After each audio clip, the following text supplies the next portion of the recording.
Hello, आप सभी कैसे हैं। आप सभी का मेरे यूट्यूब चैनल BHU एकेडमी में स्वागत है। आज हम लोग रीजनिंग से संबंधित महत्वपूर्ण प्रश्नों को देखेंगे।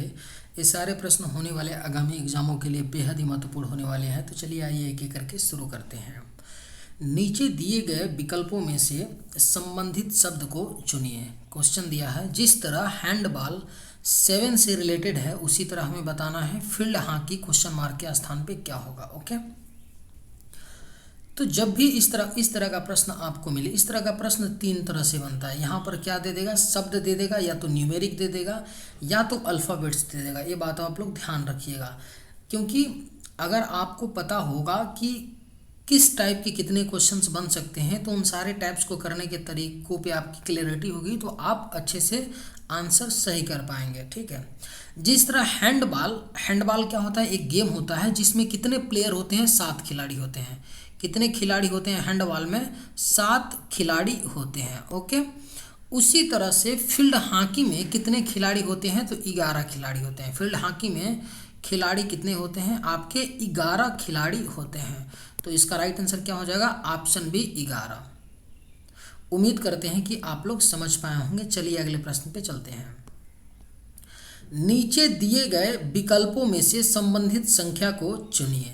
सेम ऊपर वाला ही प्रश्न है, लेकिन यहाँ पे क्या किया गया है, आपको यहाँ पे नंबर दे रखा है कि जिस तरह 1990 1394 से रिलेटेड है उसी तरह क्वेश्चन मार्क 217 से कैसे संबंधित होगा हमें बताना है। ओके, तो क्वेश्चन मार्क के स्थान पे क्या होगा, ये पता करने के लिए हमको सबसे पहले यह देखना होगा कि 1990 1394 से कैसे संबंधित है। ठीक है, जो संबंध 1990 1394 में होगा वही संबंध हम लोग क्वेश्चन मार्क 2017 में रख करके आंसर लाएंगे। ठीक है, 1990 से क्या हो रहा है, 1394 हो रहा है, यानी बड़ी संख्या से छोटी संख्या बन रही है। हम लोग क्या करें, 1990 से 1394 का डिफरेंस ले लें। तो डिफरेंस कितने का हो जाएगा, निकाल लेते हैं। तो यहाँ पे क्या हो गया, 6 हो गया, और यहाँ पे कितना हो गया आपका, यहाँ पे कितना हो गया, 9 हो गया, यहाँ पे आपका 9 हो गया, और यहाँ पे कितना आपका हो गया, 5 आ गया। कितना, 5। एक बार ऐड करके देख लेते हैं कि उतना ही हो रहा है ना। 6 4 10 कर 0, और 9 9 18, 1 19 कर 9 हासिल 1, 5 3 8 1 9। ओके, सही है। यानी कि हो क्या रहा है आपका, प्लस 506 ऐड हो रहा है, यानी कि माइनस 596 क्या हो रहा है, 1990 में से घट रहा है तो 1394 आ रहा है।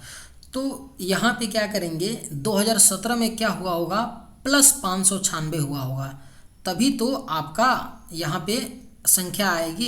यानी बात वही हुआ ना कि यहाँ पे जो संख्या रही होगी उसमें से माइनस 596 करें, या 2017 में 596 ऐड कर दे तो वो संख्या हमें पता चल जाएगा। ऐड कर देते हैं तो 7 6 कितना हो गया आपका, 13 कर 3 हासिल 1, 9 1 10 के 11 के 1 हासिल 1 हो गया, 5 1 6 हो गया, 2 का 2 2613 आ गया।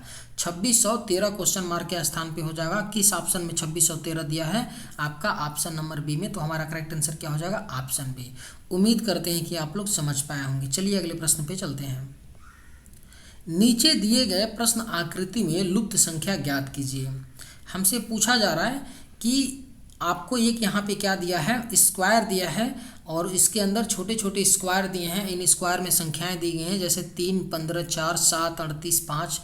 3 क्वेश्चन मार्क के स्थान पे एक जगह आपका एक स्क्वायर में क्या किया गया है, क्वेश्चन मार्क दिया गया है। वहाँ पे पूछा जा रहा है कि कौन सी संख्या होगी। ठीक है, जब भी आपको ऐसा प्रश्न मिले तो एक चीज़ आप देखा करिए कि एक चीज़ ध्यान से देखेंगे तो इस वाले आपका क्या है, इस वाले कॉलम में क्या है, 3 7 3 छोटी संख्या है, और इस वाले कॉलम में क्या है, 4 5 5 छोटी संख्या है।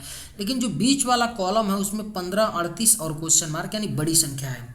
तो जो भी हम करेंगे, जो भी कैलकुलेशन करेंगे, कैसे करेंगे हम लोग, फर्स्ट कॉलम और क्या करेंगे, थर्ड कॉलम में कैलकुलेशन करके सेकंड कॉलम की संख्या को लाएंगे। कैसे, अगर 3 और 4 का मल्टीप्लाई कर देते हैं, समझिएगा ध्यान से, 3 और 4, 4 3 12, 12 प्लस 3 ऐड कर देते हैं तो कितना आ रहा है, 15 आ रहा है। यानी फर्स्ट कॉलम यानी 3 का 4 से मल्टीप्लाई किया, 12 आया, प्लस 3 ऐड किया तो 15। उसी तरह 7 और 5 का मल्टीप्लाई कर लेंगे हम, अगर 7 5 35 और 35 में 3 ऐड कर देंगे तो कितना आ जाएगा, 38 आ जाएगा। ओके, तो सेम चीज़ हो क्या रहा है कि 7 5 यानी फर्स्ट कॉलम के संख्या को थर्ड कॉलम की संख्या से मल्टीप्लाई करके उसमें प्लस 3 ऐड करने पे बीच वाली संख्या आ रही है। तो सेम हम लोग 3 5 में भी कर लेते हैं। 3 × 5 और +3 ऐड कर लेते हैं तो 5×3 = 15, 15×3 कितना होता है 18। तो हमारा राइट आंसर क्या हो जाएगा 18, किस ऑप्शन में दिया है, ऑप्शन नंबर बी में। उम्मीद करते हैं कि आप लोग समझ पाए होंगे। चलिए अगले प्रश्न पे चलते हैं। उस वेन आरेख का चयन करें जो दिए गए वर्गों के बीच संबंध को सर्वोत्तम रूप से दर्शाता है। दिया क्या है, बटन, पेन, कमीज। इनके लिए हमको क्या करना है, डायग्राम बनाना है कि इनके लिए डायग्राम क्या हो सकता है। सबसे पहले हम देखेंगे कि इनमें कॉमन क्या दिख रहा है। कॉमन दिख क्या रहा है, बटन है, पेन है, कमीज है। तो इसमें कॉमन क्या दिख रहा है, कमीज क्या है, कॉमन दिख रहा है। तो कमीज के लिए सबसे पहले हम लोग यहाँ बना लेंगे एक बड़ा सा कमीज। ओके, और कमीज के अंदर ही क्या होता है, यानी कि बटन क्या होता है, कमीज में ही तो होता है ना, बटन जो होता है कमीज में होता है। तो कुछ इस तरह की हमारा पहला डायग्राम बटन और कमीज में बन गया। लेकिन पेन जो है बटन और कमीज से संबंधित है नहीं, तो बटन पेन के लिए हम लोग क्या करेंगे, एक अलग अपना सर्कल बना लेंगे, उसमें पेन रख लेंगे। तो हमारी कुछ इस तरह की आकृति बनेगी, और इस तरह की आकृति किस ऑप्शन में दिया है, ऑप्शन नंबर बी में। तो हमारा राइट आंसर क्या हो जाएगा, ऑप्शन बी। एक विशिष्ट कूट भाषा में RQN को 53 लिखा जाता है, DLP को 36 लिखा जाता है, तो उसी कूट भाषा में SRF को किस प्रकार लिखा जाएगा।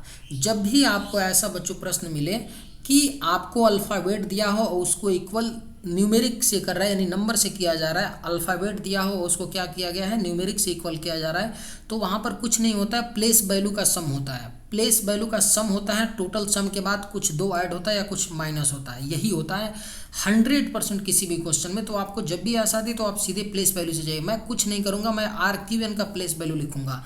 R का कितना होता है 18 होता है, Q का कितना होता है 17 होता है, और N का कितना होता है 14 होता है। ठीक है, तो जोड़ लेते हैं, 18 17 कितना हो गया 35, और 35 14 कितना हो गया आपका 49 हो गया। लेकिन हम देख रहे हैं कि यहाँ पे क्या है 53 है, और यहाँ पे हम ऐड कर रहे हैं प्लेस वैल्यू तो 49 ही आ रहा है। तो कुछ नहीं करते हैं, +4 ऐड कर लेते हैं, तो 49 और 4 कितना हो गया 53 हो गया। बात समझिएगा, मैंने क्या किया, प्लेस वैल्यू को ऐड किया और उसमें 4 ऐड किया तो हमारा 53 आ रहा है। सेम चीज़ DLP में भी करके देख लेते हैं कि DLP में ऐसा हो रहा है कि नहीं। D का कितना होता है, अब देखिए मैं DLP के लिए लिखूंगा नहीं।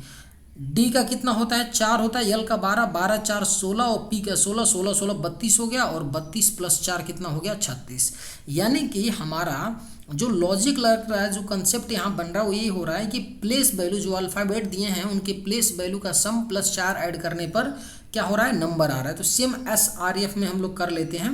SRF में क्या करेंगे, S का प्लेस वैल्यू कितना होता है 19, R का कितना होता है 18, और F का 6 होता है, और 19 और 18 कितना हो गया 37, और 37 और आपका 6 कितना हो गया तो 43 हो गया, और 43 में 4 ऐड कर देंगे तो कितना हो जाएगा 47। तो इसका करेक्ट आंसर क्या हो जाएगा 47।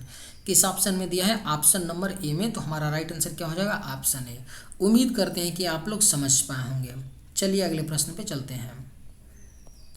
दी गई आकृति में वृत्त स्नातकों को निरूपित करता है, त्रिभुज कामगारों को निरूपित करता है, और वर्ग परा स्नातकों को निरूपित करता है। कौन सा क्षेत्र स्नातकों और परा स्नातकों को निरूपित करता है किंतु कामगारों को नहीं। ठीक है, देखिए इसको करने के लिए सबसे पहले तो आपको पता होना चाहिए कि कौन सा जो आपका डायग्राम है किसको निरूपित करता है। तो इस चीज़ को हम लोग लिख लेते हैं, समझाने के लिए मैं बता रहा हूँ, लिखने के लिए नहीं तो इसका आंसर 1 सेकंड में तुरंत आ जाएगा। कैसे तुरंत आएगा इस चीज़ को समझिएगा। त्रिभुज कामगार को निरूपित करता है, त्रिभुज कामगार हो गया, और हमसे पूछा है कि कौन सा क्षेत्र स्नातकों और परा स्नातकों को निरूपित करता है किंतु कामगार को नहीं। कामगार को नहीं करता है तो हम कामगार सर्किल को पूरा हटा देते हैं, और 2 को निरूपित करता है स्नातकों और परा स्नातकों को। तो सर्कल और ट्रायंगल सर्कल और रेक्टेंगल दोनों में कॉमन क्या है F है, तो हमारा करेक्ट आंसर क्या हो जाएगा F। ठीक है, लेकिन थोड़ा आपको हम समझाते हैं, करना तो इसी तरह से तेज़ी में, लेकिन समझने के लिए थोड़ी बातें आप लोग ध्यान दीजिए। वृत्त बोला है कि स्नातकों को, तो ठीक है हम सर्कल को क्या कर लेते हैं स्नातक, स्नातक यहाँ लिख लेते हैं, का घोतक है वृत्त। ठीक है ना, स्नातक का। और त्रिभुज क्या है कामगारों का, किसका है कामगारों का। ओके, और आपका जो वर्ग है किसका है, वर्ग जो है परा स्नातकों का है, किसका है परा स्नातकों का। ओके, समझिएगा ध्यान से। तो पूछा गया हमसे कि वो कौन सा क्षेत्र स्नातकों और परा स्नातकों को निरूपित करता है, यानी ऐसा कौन सा क्षेत्र है किंतु कामगारों को नहीं। जब भी ऐसा दे कि किंतु इसको नहीं, किंतु कामगारों को नहीं, यानी कि ट्रिएंगल ही तो कामगार हैं, इनको नहीं निरूपित करता है, तो हम ट्रिएंगल को मिटा देंगे। ट्रिएंगल को क्या कर लें हम लोग, हटा देते हैं यहाँ से, कलर करके ट्रिएंगल को हम लोग क्या कर रहे हैं, हटा रहे हैं। इसलिए क्योंकि बोला गया है कि किंतु ट्रिएंगल यानी कामगार को निरूपित नहीं करता है, तो हमने क्या किया, ट्रायंगल को ऐसे रंग करके खत्म कर दिया। अब कहा है हमसे कि कौन सा क्षेत्र स्नातकों और परास्नातकों को निरूपित करता है, यानी कि स्नातक भी हो और परास्नातक। ए तो है नहीं, ये तो केवल स्नातक है, बी तो परास्नातक है, दोनों कौन सा है, बी एफ है। एफ क्या है, स्नातकों को भी और परास्नातकों को भी क्या करता है, निरूपित करता है, क्योंकि एफ क्या है, सर्कल में भी है और आपका वर्ग में भी है। तो हमारा राइट आंसर क्या हो जाएगा, ऑप्शन नंबर सी। उम्मीद करते हैं कि आप लोग समझ पाए होंगे। चलिए अगले प्रश्न पे चलते हैं। एक पासे की 3 अलग अलग स्थितियां दर्शाई गई हैं, त्रिभुज के विपरीत फलक पर आने वाले पैटर्न का चयन कीजिए। आपका डाइस से प्रश्न पूछा जा रहा है, सीधे प्रश्न कहा जा रहा है कि त्रिभुज के विपरीत फलक पर क्या होगा। देखिए त्रिभुज आप लोग देख लीजिए कहाँ पे है, यहाँ है। एक बात आप लोग समझिए, जब भी ऐसा प्रश्न मिले ना तो सबसे पहले एक काम आप लोग किया करिए, एक बात बेसिक बात होती है उसको समझिए। ये तो अलग चीज़ है कि हम लोग क्या करेंगे, अपोजिट पेयर निकाल करके कर लेंगे, वो तो एक तरीका होता ही है सॉलिड। लेकिन सबसे पहले आप लोग क्या करिए, देखिए मान लीजिए यहाँ पे त्रिभुज है, तो इसके अपोजिट में कभी ये क्या स्टार हो सकता है, नहीं हो सकता है, तो ऑप्शन डी तो नहीं हो सकता है। सर्कल कभी हो सकता है क्या, स्टार आपका ट्रायंगल के अपोजिट नहीं हो सकता है, क्योंकि एडजेसेंट है तो ये भी नहीं हो सकता है, तो वृत्त भी खत्म। अब देखिए आपका केवल 2 ऑप्शन है, डायमंड और आयत, यही 2 ऑप्शन ऐसे हैं जो क्या होंगे, ट्रायंगल के विपरीत फलक पर होंगे। अगर मान लीजिए ऐसा होता कि डायमंड भी क्या होता है, एडजेसेंट होता है ट्रायंगल का, तो कट जाता, हमारा करेक्ट आंसर बी हो जाता। ऐसा कई दफ़ा होता है, लेकिन यहाँ पे नहीं हो रहा है। तो यहाँ पे नहीं हो रहा है तो हम लोग अपोजिट देख लेते हैं। अपोजिट के लिए क्या होता है, 2 डाइज हम ऐसे चूज करते हैं जिसमें केवल एक कॉमन क्या दिया हो, आपका साइन दिया हो, फिगर दिया हो। ओके, तो अगर डाइज 2 को देखें और डाइज 3 को देखें तो इसमें क्या है, केवल सर्कल कॉमन है, सर्कल कॉमन है। ठीक है, अब सर्कल कॉमन है तो सर्कल से हम लोग क्या करेंगे, क्लॉकवाइज चलना शुरू करेंगे। क्लॉकवाइज चलेंगे तो क्या आ गया, ट्रायंगल आ गया। ओके, और यहाँ से सर्कल के क्या चलेंगे, क्लॉकवाइज चलेंगे तो यहाँ पे क्या आ गया, आपका रेक्टेंगल आ गया ना। तो हमसे पूछा ही था, क्या पूछा था कि त्रिभुज के विपरीत फलक पर आने वाला पैटर्न, तो त्रिभुज के विपरीत फलक पर क्या आ गया, हमारा आयत आ गया। हम आगे सबका पेयर नहीं निकालेंगे, अपोजिट सबका नहीं निकालेंगे, क्योंकि हमसे त्रिभुज का पूछा है और त्रिभुज का पता चल गया, क्या पता चल गया, आयत। तो हमारा राइट आंसर क्या हो जाएगा, ऑप्शन बी। इतना ही करके हम आगे बढ़ जाएंगे। उम्मीद करते हैं कि आप लोग समझ पाए होंगे। चलिए अगले प्रश्न पे चलते हैं। कथन, कुछ बहने भाई हैं, बहुत थोड़े गुब्बारे बहने हैं, बेहद ही महत्वपूर्ण प्रश्न है। सिलॉक्स के प्रश्न अच्छे खासे प्रश्न बनते हैं, कई तो बेहद इजी बनते हैं, लेकिन कई बहुत अच्छे खासे प्रश्न बनते हैं। अगर आपको थोड़ी बहुत बेसिक की अच्छी नॉलेज नहीं रहेगी सिलॉक्स में तो आप लोग गलत कर जाएंगे। ठीक है, ध्यान से समझने की कोशिश करिएगा। इसको कैसे मैं कर रहा हूँ, सबसे पहले तो हम लोग डायग्राम बनाएंगे, जो स्टेटमेंट दिया है उसके अनुसार डायग्राम बनाएंगे। बोला गया है कि कुछ बहने भाई हैं, समझिएगा ध्यान से कि जो कुछ बहनें हैं, आपकी बहनें वो क्या हैं, भाई हैं। ठीक है भैया, कुछ बहनें भाई हैं। ओके, और क्या कह रहा है, बहुत थोड़े गुब्बारे बहने हैं, बहुत थोड़े। थोड़ा सा डायग्राम को हम लोग और ऐसे बनाते हैं। बोला गया है कि कुछ बहनें क्या हैं, भाई हैं। ओके, भाई हैं, कुछ जो बहनें हैं वो क्या है, भाई हैं। ओके, अब बोल रहा है यहाँ पे कि बहुत थोड़े गुब्बारे बहने हैं, यानी कि थोड़े गुब्बारे क्या हैं, बहने हैं, गुब्बारे। ओके, गुब्बारे क्या हैं, बहने हैं। ओके, गुब्बारों को हम लोग किससे डिनोट कर लें, आप लोग को के लिए सुविधा के लिए बैलून बी कर लेते हैं। ठीक है, क्योंकि स्पष्ट लिखा नहीं पा रहा है। अब देखिए ये हमारा डायग्राम बन गया। इस डायग्राम का देखिए एक और पॉसिबिलिटी बन सकती है, इस डायग्राम को बनाने की एक और पॉसिबिलिटी इसमें बन सकती है, और उस पॉसिबिलिटी को भी हम लोग बना ही लेते हैं। ठीक है, समझिएगा, क्योंकि ना ये क्वेश्चन आगे आपका निष्कर्ष जो दिया है ना, थोड़ा सा आप लोगों को समझाने के लिए उस डायग्राम को भी मैं बना ही लेना चाहता हूँ। मान लेते हैं कि यहाँ पे आप ऐसे कुछ डायग्राम बनाते हैं, समझिएगा ध्यान से। ये क्या है, भाई, भाई को ब्रदर, सिस्टर एस और बी से बैलून। आपका बैलून के लिए हम BA ले लेते हैं, समझिएगा। अब ये भी तो सेटिस्फाई करेगा डायग्राम, क्योंकि बोला है कुछ भाई बहनें भाई हैं, कुछ भाई क्या हैं, कुछ बहनें क्या हैं, भाई हैं, बात सी है। अब बहुत थोड़े गुब्बारे बहने हैं, बहुत थोड़े गुब्बारे क्या हैं, बहनें हैं। ये भी तो डायग्राम सेटिस्फाई कर रहा है ना स्टेटमेंट को। अब हम दोनों डायग्राम बनाए हैं। अब देखिए निष्कर्ष देखते हैं पहले वाले डायग्राम से। कुछ भाई गुब्बारे हैं, कुछ जो भाई हैं गुब्बारे हैं, नहीं, बिल्कुल गलत है। और बोल रहा है कि कुछ, दूसरा आपका कि कुछ भाई गुब्बारे नहीं हैं, कुछ भाई क्या हैं, गुब्बारे नहीं हैं, ये भी बिल्कुल गलत होगा, क्योंकि कुछ भाई गुब्बारे नहीं हैं ऐसा दिया नहीं है। अब एक चीज़ समझिएगा, लेकिन अब ये देखिएगा दूसरे अगर हम लोग डायग्राम से देखते हैं कि कुछ भाई गुब्बारे हैं, कुछ भाई गुब्बारे हैं, ये तो बिल्कुल यहाँ से सही बन रहा है कि नहीं। और कुछ भाई गुब्बारे नहीं हैं, ये यहाँ से नहीं बन रहा है। तो कहने का मतलब ये हुआ कि जब भी आपको इस तरह का प्रश्न आ जाए, निष्कर्ष आ जाए कि देखिए यहाँ पे कुछ भाई गुब्बारे भी दिया है, कुछ भाई भी दिया है और गुब्बारे भी दिया है, ये पॉजिटिव है और ये निगेटिव है। अगर ऐसा जब भी आपको इस निष्कर्ष मिल जाए तो इसका आंसर क्या होता है, या तो निष्कर्ष एक या दो निष्कर्ष पालन करता है, या तो क्या है पहला सही है या दूसरा सही है, दोनों एक साथ सही नहीं हो सकते हैं, ऐसा होता है। तो इस चीज़ को आप लोग ऐसे याद रखिएगा कि जब भी कोई निष्कर्ष दे और उसमें क्या हो, जैसे भाई है गुब्बारे हैं, ये भी दिया है सेम, और नीचे भी भाई गुब्बारे दिया है, पहला पॉजिटिव है दूसरा निगेटिव यानी नहीं है, तब ऐसा अगर आए तो उसका आंसर क्या होता है कि या तो निष्कर्ष एक या निष्कर्ष दो पालन करता है। तो इसका करेक्ट आंसर क्या हो जाएगा, ऑप्शन नंबर बी। उम्मीद करते हैं कि आप लोग समझ पाए होंगे। चलिए अगले प्रश्न पे चलते हैं। यदि 14 साइन 64 बराबर 39, 25 साइन 37 बराबर 31 और 9 साइन 17 बराबर 13 है तो 52 साइन 46 का मान बताना है। ठीक है, ओके, देख लेते हैं। इस तरह का जब भी प्रश्न आपको आए ना तो कुछ नहीं होता है, जो साइन होता है ना यहाँ पे या तो प्लस होगा या तो माइनस होगा या तो क्या होगा गुणे होगा या तो डिवीज़न होगा, और फिर एक प्रक्रिया करने के बाद इक्वल टू में वैल्यू आ जाती है। ज़्यादातर केसेस में आ जाता है प्लस से, माइनस से, गुणे से, भागे से, लेकिन कई केस ऐसे बनते हैं कि यहाँ प्लस रखने के बाद क्या करते हैं, जो आता है उसमें कुछ जोड़ते हैं या घटाते हैं, या फिर जो रिजल्ट आ रहा है उसको डिवाइड करते हैं, तब जो इक्वल टू की मान होता है वो आता है। ठीक है, तो थोड़ा एडवांस लेवल का क्वेश्चन बन जाता है। देख लेते हैं। सबसे पहले 14 और 64 दिया ना, इसको हम ऐड कर लेते हैं, समझिएगा। 14 64 को ऐड करेंगे तो 60 10 70 और 70 78 आ जाएगा। अब यहाँ पे क्या आ गया 78, लेकिन इक्वल टू में तो 39 दिया है। ठीक है, तो 39 दिया तो कोई नहीं, अगर हम 2 से डिवाइड 78 को कर देंगे तो 39 आ गया।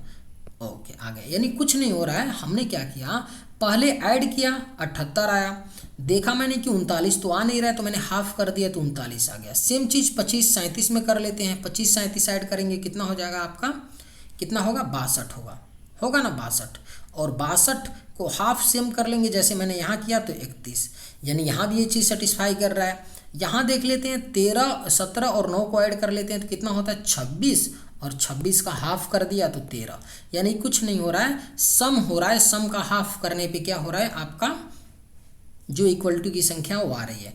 52 46 है, हमको बताना है इसका मान, तो 52 46 है तो ऐड कर लेते हैं। 6 2 8 हो गया, 6 2 8 और 5 4 9 98 आ गया, और 98 का हाफ कर लेंगे तो क्या आता है 49। तो इसका राइट आंसर क्या हो जाएगा, ऑप्शन नंबर डी 49। उम्मीद करते हैं कि आप लोग समझ पाए होंगे। चलिए अगले प्रश्न पे चलते हैं।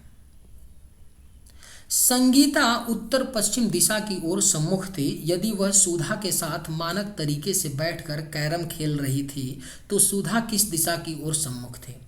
ओके, डायरेक्शन का प्रश्न है, लेकिन यहाँ पे क्या किया गया है, कुछ कंसेप्चुअल बातें आपको पता होना चाहिए, क्योंकि कंसेप्चुअल चीज़ यहाँ पे डाल रखा गया है। बोला गया है कि यदि वह सुधा के साथ मानक तरीके से बैठकर कैरम खेल रही थी।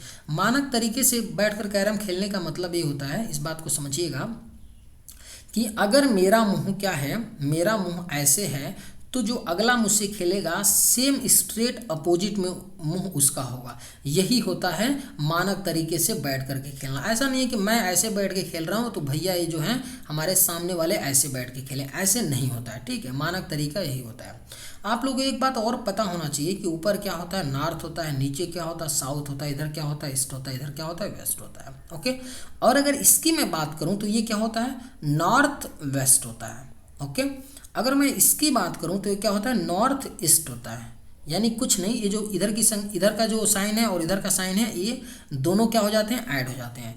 और अगर इधर बताएं कि डायरेक्शन कौन होगा तो पश्चिम दक्षिण होगा, WS होगा। और इधर का क्या होता है आपका, साउथ ईस्ट होता है। ओके, ये मैं इसलिए आपको बता रहा हूँ कि आपको पता होना चाहिए, हर डायरेक्शन के प्रश्न में ये सारे यूज होते हैं। ओके, तो देख लेते हैं कैसे बोल रहे हैं। संगीता उत्तर पश्चिम दिशा की ओर सम्मुख थी। ओके, उत्तर पश्चिम दिशा की ओर, तो थोड़ा बना ही लेते हैं, उत्तर पश्चिम दिशा की ओर। ओके, उत्तर पश्चिम दिशा की ओर सम्मुख थी, यानी कि उसका मुख किधर था, संगीता का उत्तर पश्चिम की तरफ। यानी उत्तर पश्चिम तभी हो सकता है ना जब संगीता यहाँ पे रही होगी और इधर इसका मुख होगा, तभी तो उत्तर पश्चिम हो पाएगा ना, क्योंकि उत्तर पश्चिम तो ये है आपका इस साइड का। ओके, यदि वह सुधा के साथ मानक तरीके से बैठकर कैरम खेल रही थी तो सुधा किस दिशा की ओर सम्मुख थी। अब जाहिर सी बात है कि सुधा कहाँ पे रही होगी, सुधा कुछ ऐसे रही होगी बैठ कर के मानक तरीके से खेल रही होगी। तो अब सुधा किस दिशा में फेस कर रही है, यही तो हमसे पूछ रहा है ना। तो सुधा का जो फेसिंग डायरेक्शन है वही तो है ना, साउथ यानी दक्षिण ईस्ट है, यानी दक्षिण पूर्व है। तो इसका राइट आंसर क्या हो जाएगा, ऑप्शन नंबर सी, दक्षिण पूर्व। उम्मीद करते हैं कि आप लोग समझ पाए होंगे। चलिए आज के वीडियो में बस इतना ही। अगर आप लोगों को ये वीडियो पसंद आए तो एक लाइक ज़रूर कीजिएगा। थैंक्स।